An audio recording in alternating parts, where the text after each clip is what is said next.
আসসালামু আলাইকুম, কেমন আছেন ফ্রেন্ডস? আশা করি সবাই ভালো আছেন।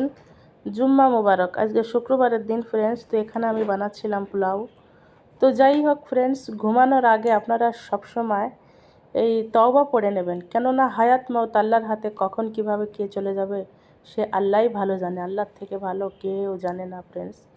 তো দোয়াটি হলো তওবা তওবা আস্তাগফিরুল্লাহ আল্লাযী লা ইলাহা ইল্লা হুয়াল হাইয়ুল কাইয়্যুম আতুবু ইলাইহি লা হাওলা ওয়ালা কুওয়াতা ইল্লা বিল্লাহিল আলিয়্যিল আযীম।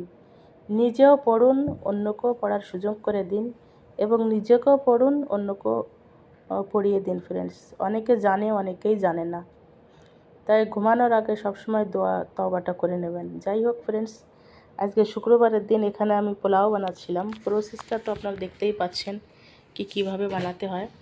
তো এখানে আমি লাগভাগ 1 কিলো চাউল নিয়ে এক কেজির মতো চাউল নিয়েছি। 1 কেজি চাউলের ভিতরে আমি 1.5 লিটার পানি দিয়েছি আর কি, মেজারমেন্ট। পানিটা আমি অবশ্যই গরম করিনি, আমি সবসময় ঠান্ডা পানি দিয়েই পোলাওটা বানাই।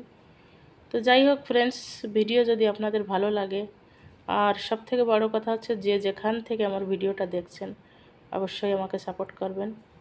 আর এরকম নতুন নতুন ভিডিও পেতে ফ্রেন্ডস লাইক সাবস্ক্রাইব করবেন অবশ্যই। আর সবার জন্য সবাই দোয়া করবেন, ছোট বড় যে যেখান থেকেই আমার ভিডিওটা দেখছেন অবশ্যই সবার জন্য সবাই দোয়া করতে হবে ফ্রেন্ডস। তো এ হচ্ছে পোলাওটা, বহুতই অল্প সময়ের ভিতরে এটা হয়ে গেছে। লাগভাগ 20 মিনিট সময় লেগেছে পোলাওটা হতে, বেশি সময় লাগে না। তো আপনাদের যদি ভালো লেগে থাকে অবশ্যই সাপোর্ট করবেন ফ্রেন্ডস। আর আশা করি আপনাদের ভালো লাগবে ভিডিওটা।